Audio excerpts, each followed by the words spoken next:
지난 16일 세월호 희생자 추모 행사가 전국 곳곳에서 열렸습니다. 정부의 미흡한 대처로 죄 없는 국민이 희생된 사건입니다. 한 나라의 대통령으로서 소속 정당이나 개인의 가치관을 넘어 꼭 참여해야 하는 자리였습니다. 그러나 윤석열 대통령의 자리는 끝내 비어 있었습니다. 총선 이후 자신의 뜻을 몰라주는 국민에게 섭섭하다던 대통령. 누가 누구에게 섭섭해야 하는 것이 맞을까요? 이런 대통령의 행동에 대해 국민과 야당뿐 아니라 그동안 힘을 실어주던 여당도 슬슬 등을 돌리고 있습니다. 제22대 국회의원 선거 이후 윤석열 대통령에 대한 거리두기가 본격화되었습니다. 국민의힘은 그동안 검찰의 공권력을 누구보다 잘 알고 이용해왔던 조직입니다. 그 조직의 실세가 대통령이 된 이후 자신들이 예상치 못했던 방향으로 전국이 흘러가고 있습니다. 총선 전에도 의료개혁 과정에 대해 안철수 의원 등의 비판은 있었습니다. 그러나 이번에는 그 규모나 강도가 다릅니다. 우선 국민의힘 원로들이 쓴소리를 쏟아냈습니다. 당 상임고문단 회장인 정의화 전 국회의장은 이번 참패의 원인은 대통령의 불통, 우리 당의 무능에 대한 국민적 심판이라고 말했습니다. 또한 한 발 늦은 판단, 의정 갈등에서 나타난 대통령의 독선적 모습들이 막판 표심에 나쁜 영향을 준 것 아닌가 생각한다고 덧붙였습니다. 지난 총선에서 연이어 패배하고 있는 상황이지만 원로들은 대선까지 패배할 것을 우려하고 있습니다. 그를 위해서 대통령이 확실히 바뀌고 우리 당도 유능해져야 한다고 강조했습니다. 그 목적 달성을 위해 대통령에게 다양한 수습 방안을 전했습니다. 대통령실 스태프들이나 주변 분들에게 언론을 열어 허심탄회한 이야기를 자유 토론식 이상으로 말할 수 있게 분위기를 조성해주고 국민이 걱정하지 않도록 많은 지혜를 가져달라고 당부했습니다. 사실 이번 총선의 패배는 수은갑은 윤석열 대통령이지만 국민의 힘이 가진 의존성과 국민 불신도 한몫했습니다. 21대 국회에서는 아직까지 야당 대표와 대통령의 공식적인 회담이 한 번도 없었습니다. 국민의 힘 원로들도 이에 대한 문제의식을 갖고 있다는 것을 알 수 있는 부분입니다. 당 차원의 비난이 나올 수 있던 사건은 바로 후임 국무총리와 비서실장 인선 과정 때문일 수도 있습니다. 그동안 한 목소리로 전 정부의 대표였던 문재인 대통령을 비난해왔는데 박영선 총리, 양정철 비서실장 기용설이 보도된 것은 국민의 힘 당원들과 지지자들을 분노하게 만든 대목이었습니다. 하지만 윤석열 대통령과 한몸이라고 봐도 될 한동훈 전 비대위원장을 향해서는 노고를 치하하는 목소리가 이어졌다고 합니다. 차기 대권을 준비해야 하는 상황입니다. 그러나 당내의 인력난이 심각하기 때문에 부러진 나무도 아직은 버리지 못하고 있습니다. 이와는 반대로 홍준표 대구시장은 이번 선거에서 한동훈의 역할과 행동에 대해 냉정한 비판의 목소리를 이어갔습니다. 홍 시장은 전날 페이스북에 한 전 위원장을 겨냥해 전략도 없고 메시지도 없고 오로지 철부지 정치 초년생 하나가 셀카나 찍으면서 나 홀로 대권놀이나 한 것이라고 비판했습니다.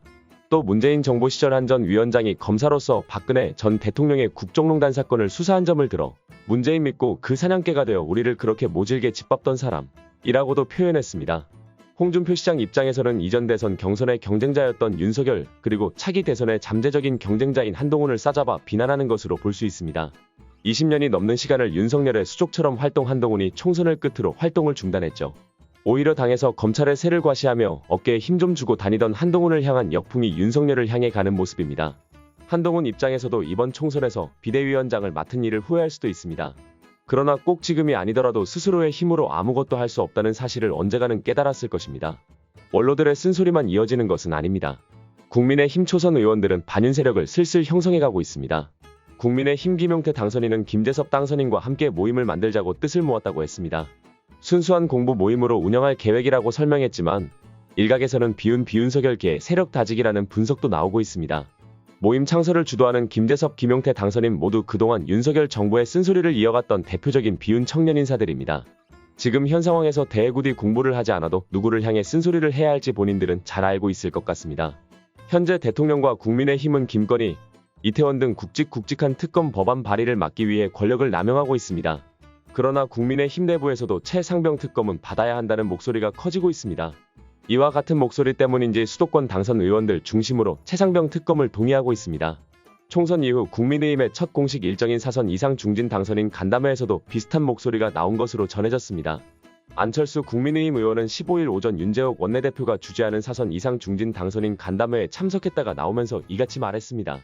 그는 최상병 특검 관련한 의견도 나왔느냐는 취재진의 질문에 한마디 정도 어떤 분이 언급은 했지만 구체적으로 논의에 들어가지는 못했다고 밝혔습니다.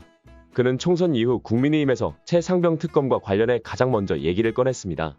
안 의원은 지난 12일 MBC 라디오 김종배의 시선집중에서 민주당 주도로 조만간 최상병 특검법 표결 처리에 나설 것 같은데 국민의힘은 이것에 대해 어떤 입장을 보여야 한다고 생각하느냐라는 질문을 받고 개인적으로 찬성이라고 답했고 민주당 측에서 최상병 특검법을 낸다면 찬성표를 던질 계획이라고도 밝혔습니다. 이외에도 국민의힘 소속으로 서울 도봉구갑에서 당선된 김대섭 당선인, 부산 사하을에서 당선돼 6선에 성공한 조경태 국민의힘 의원, 국민의힘 비례위성정당 국민의미래 소속으로 당선된 한지아 당선인, 김경률 전 국민의힘 비상대책위원 등이 비슷한 의견을 공개적으로 밝혔습니다. 이종섭 전 국방부 장관은 최상병 사건과 관련하여 가장 큰 의혹을 받고 있습니다. 그가 최근 새로운 진술을 하며 윤 대통령과 거리를 두고 있습니다. 이 사건의 쟁점은 해병대 수사단장의 수사 결과의 경북경찰서 이첩 과정이었습니다. 이종섭 전 장관은 자신이 이첩된 수사 결과를 회수하도록 지시하지는 않았다고 말했습니다. 이 진술을 통해 대통령실의 수사 관여 정황은 점점 뚜렷해지고 있습니다. 최상병 사건이 중요한 이유는 이 사건의 증거인멸 기간이 얼마 남지 않았기 때문입니다. 해병대 예비역연대 김규현 변호사의 페이스북 내용에 따르면 통신기록 보존기한은 1년이기 때문에 2024년 7월이 지나면 대통령실, 국방부, 해병대 등 관계자들의 통신 기록이 모두 삭제된다고 합니다. 특검이 5월에 빠르게 통과되어도 특검 준비기간에만 한 달이 걸려서 특별검사의 수사기간 확보가 어렵게 됩니다. 얼마나 뒤가 구린 정권이면 여러 번의 사건을 통해 국민들의 눈과 귀를 가리고 입까지 틀어막아 왔습니다. 카이스트 졸업식에서 R&D 예산에 대해 항의하는 졸업생을 제지하는 경호처 직원들의 모습을 여러분도 기억하실 겁니다. 입틀막에 이어 온라인을 통한 비판의 목소리를 막기 위해 컴틀막과 폰틀막을 시전하고 있습니다. 경찰이 윤석열 대통령 짜깁기 영상을 SNS에 올린 유포자의 집을 압수수색한 사실이 뒤늦게 확인됐습니다. 서울경찰청 사이버수사대는 선거를 앞둔 지난 3월 중순 윤 대통령에 대한 명예훼손 혐의로 40대 남성의 서울 자택을 압수수색했습니다. 이 남성은 일반 회사에 다니는 직장인으로 파악됐으며 경찰은 남성의 휴대전화와 컴퓨터를 압수하고 출국금지 조치를 내렸습니다. 압수수색 뒤 경찰은 남성을 소환 조사했고 남성은 풍자를 위해 올린 것뿐이라며 혐의를 부인한 것으로 전해졌습니다. 남성이 자신의 SNS에 올린 영상은 2022년 대선 후보 시절 윤 대통령의 연설을 이용해 마치 윤 대통령이 윤석열 정부가 특권과 반칙, 부정부패를 일삼아왔다고 발언한 것처럼 편집한 파일입니다. 경찰은 유포자와 영상 제작자가 조직적으로 범행했는지 확인하기 위해 유포자도 압수수색했다는 입장입니다. 하지만 경찰은 제작자와 유포자 간 공모 정황을 아직 확인하지 못했고 계속 수사한다는 방침입니다. 경찰은 현재까지 유포자 9명을 피의자로 입건했는데 이 중 몇 명을 압수수색했는지는 확인되지 않았습니다. 총선을 앞둔 지난 8일 조지호 서울경찰청장은 영상 제작자는 50대 남성이며 당을 위해 일하는 사람이라고 언론에 공개했고 그 뒤 제작자가 조국혁신당 소속이라는 언론 보도가 나온 바 있습니다. 이에 조국혁신당은 선거를 앞둔 경찰의 정치 공작이라고 비판했습니다. 또 시민단체 8곳이 모인 혐오와 검열에 맞서는 표현의 자유 네트워크, 이른바 21조넷은 경찰 수사에 대해 한국 사회 표현의 자유를 급격히 위축시킬 공권력 행사라고 비판했습니다. 변화된 모습을 보여줘야 할 시점에 대통령은 공식 행사에 나타나지 않고 있습니다. 그리고 총선 과정에서 자신의 영상을 유포한 시민을 명예훼손 혐의로 조사하고 있었습니다. 민심을 위안하면서 민심을 표현하는 국민의 자유는 짓밟고 있습니다. 이러다가 언젠가 길거리에서 핸드폰 검문 검색을 하는 날이 오는 것이 아닌지 심히 걱정됩니다.